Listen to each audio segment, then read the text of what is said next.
Chapter 11. Alliance. The Eagle's Nest, January 17th, 2000 hours. Finally, the young agent awakes! I groaned. My head felt like it had been filled with rocks and then rolled down a hill. Even opening my eyes to the light hurt, though it was marginally preferable to going back to sleep again. The last few hours had been filled with nightmares of ninjas and assassins. My first glimpse of my surroundings seemed light years away from spy school. So far, everything I'd encountered at the academy had been cold and hard, industrial shades of gray and Cold War decor. But the room I lay in was warm and cozy. The walls were hung with hunting prints and lined with shelves full of leather-bound books. A fire crackled in a large stone fireplace. I was sprawled on a couch that was wonderfully soft and smelled like a pine forest. Alexander Hale popped into view, swaddled in a burgundy smoking jacket and sipping a glass of neon green Gatorade. "How's the noggin?" "It hurts," I said. My forehead right between my eyes was the worst. I touched it gingerly and found a lump the size of a robin's egg. "Don't I know it? I remember the first time I was attacked by ninjas. North Korea. I'd only graduated from the academy a few months before. My martial arts skills weren't what they are now, but thankfully there were only 2 of them, and I had an exploding belt buckle." Alexander stared into the fire wistfully. Ah, memories. I sat up, grimacing, glanced toward the window, and found, to my shock, that it was dark outside. "What time is it?" "Dinnerish. You've been out all day." "All day? Shouldn't I be in the hospital?" Alexander chuckled. "For a little bump, this was nothing. Once, in Afghanistan, I was unconscious for 8 days. Besides, you seem like you needed the rest. How about some Gatorade?" Sure. Coming right up. Alexander ducked into a small kitchen and opened the refrigerator. It was full of mineral water and various hues of Gatorade. Proper hydration is extremely important in our business, although you don't want to overdo it either. I once had to urinate so badly during a gunfight in Venice that I lost focus and almost took a bullet to the brain. "What flavor? Glacier Freeze? Riptide Rush?" "Orange." "Ah, a traditionalist. Very good." Alexander poured a tall, chilled glass and brought it to me. He was right. It did make me feel better. The ache in my head subsided, and my mind was clearing, although I still felt a little bit fuzzy around the edges. For instance, I knew there was something wrong about the room we were in, but I couldn't put my finger on what. "Where am I?" I asked. "You're still on campus. There was some discussion of taking you to the infirmary, but given your precarious situation vis-a-vis enemy agents, I felt it'd be safer to keep you here, in my personal quarters." "You mean you live on campus?" Alexander laughed heartily. "Heavens, no. I have a real home in the city. This is more a pied-à-terre for those times when work dictates that I need to be here. And right now, I need to be here to help hunt for the mole." Alexander's eyebrows arched. It was the first time I had ever seen him off guard, which meant he had no idea Erica had come to see me the night before. For some reason, she hadn't told him. I wondered why this might be, and if I'd made a mistake mentioning the mole hunt at all. Thankfully, Alexander didn't get suspicious. Instead, he seemed pleased. "Figured it out on your own, did you? I told them you were smart. How'd you put it all together?" If Erica wanted her investigation to remain a secret, I decided to keep it a secret. Well, when I considered my fake cryptography skills, the assassination attempt, and the principal's reaction to it, it all seemed kind of obvious. Alexander laughed again, then slapped my knee and plopped himself into an overstuffed chair nearby. "To you, perhaps, but it wouldn't have to everyone. Good work, Ben. You remind me of myself when I was younger.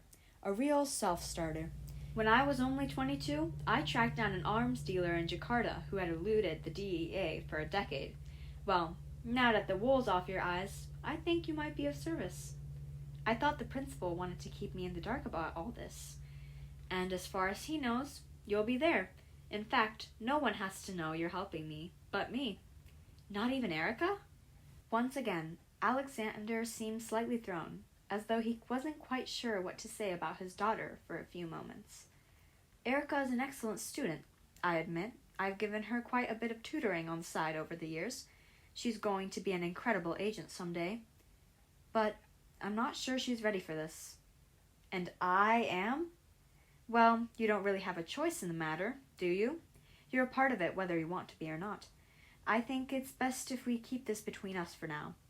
It'll be our little clandestine operation. You must be starving. He said this last bit quickly, as though he was trying to change the subject. But he was right.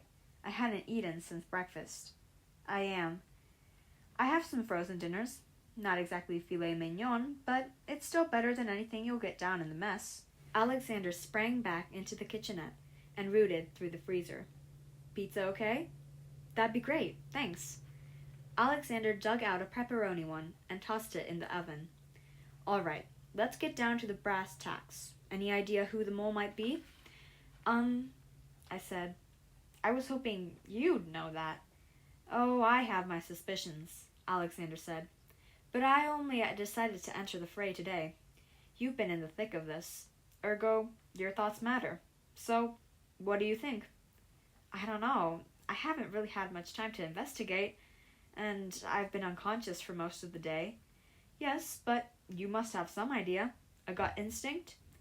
Chip Schachter. Aha! Alexander perched on the edge of his chair, eyes wide with excitement. And why do you suspect him? He knew what was in my file very early on. I'd barely been in my room a minute before he showed up, wanting me to hack into the school mainframe for him. To steal secrets? No, to alter his grades. Or so he claimed, Alexander said suspiciously. Decent cover story. I assume he threatened you with force? Yes. So you hack in, he steals the files, and if everything goes wrong, you get burned. Clever. Erica's assessment of Chip from the night before came back to me. But Chip isn't really known for being clever, is he? No, but that could all be a ruse. He could be so clever. He's extremely good at appearing not clever at all. After all, he was smart enough to get into that academy, wasn't he? That was true, whereas I'd only been accepted for my potential as bait, which meant that, on some level, Chip was better spy material than me, no matter what Erica thought of him. I guess. So, he has classified knowledge about you, and he quickly tries to use your skills for nefarious purposes. Anything else suspicious about him? Well, I didn't do what he wanted, and he wasn't happy about that, so he threatened me. I suddenly realized something. And then, that very night, the assassin came to my room. Interesting. Alexander remained calm and collected, but his eyes were alive with excitement. Might be Chip turning the screws on you. Yes, and then by this morning he was pretending rumors that the assassination attempt was a fake. A campaign of disinformation. Very clever indeed. I think Mr. Schachter has definite mole potential. Good work, my boy. Alexander patted my knee, then headed back into the kitchen to check on the pizza. I couldn't help but smile. Alexander Hale, one of the greatest spies in America, wasn't only proposing that we run a clandestine operation together, he was also pleased with my investigative skills. His odd relationship with Erica, the fact that neither wanted the other to know what they were up to, nagged at me a bit, but I could certainly understand both their motives. Alexander was trying to protect his daughter from danger, while Erica was trying to prove she could be an agent without help from her father.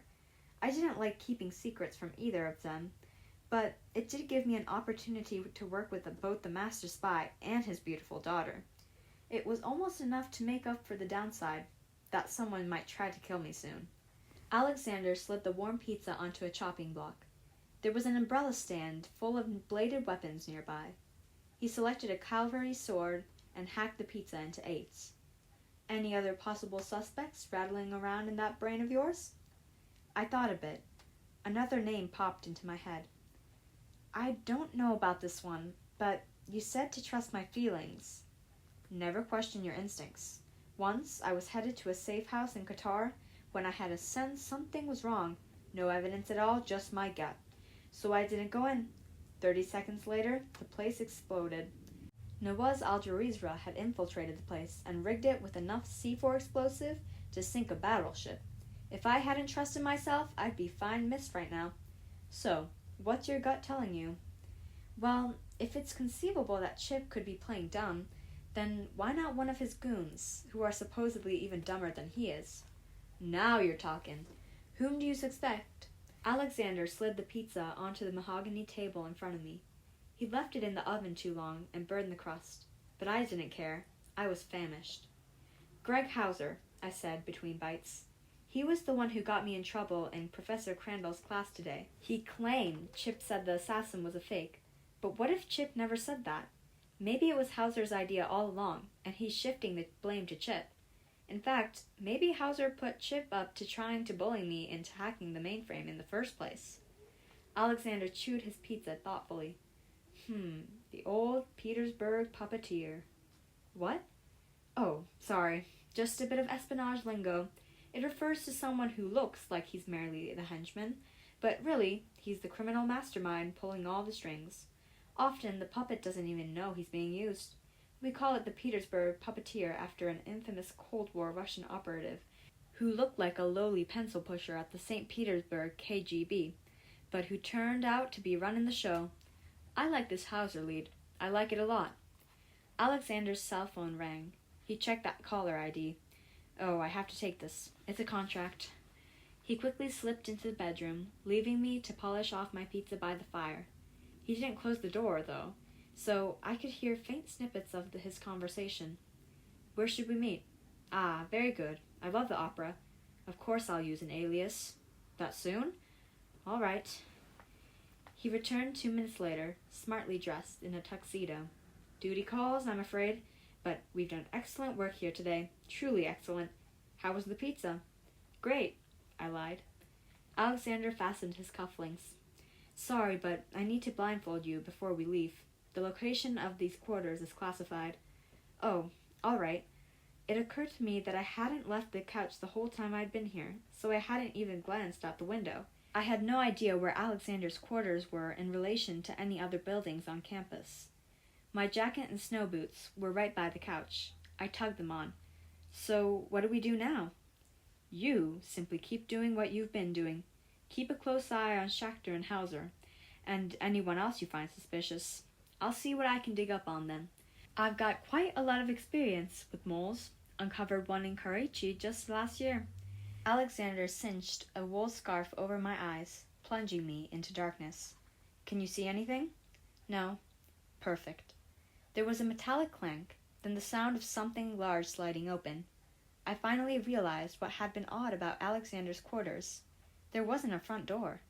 Not an obvious one, anyway. I assumed the entrance was hidden behind one of the many bookshelves. We stepped into what I could tell was an elevator, though I couldn't guess how many floors it went down. A blast of cold air hit us when the doors opened again.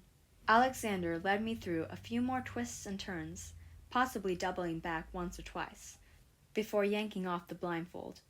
We were in the grand entry hall of the Hale building. Outside, fresh snow was collecting on the windshield of Alexander's Porsche. Stay alert, Alexander told me. I'll be in touch. Then he wrapped the scarf around his neck and headed out into the cold. It was only as he drove away that I realized one more odd thing about that night. While I'd given Alexander all the leads I had, he hadn't shared a single piece of information about his investigation with me. Not one.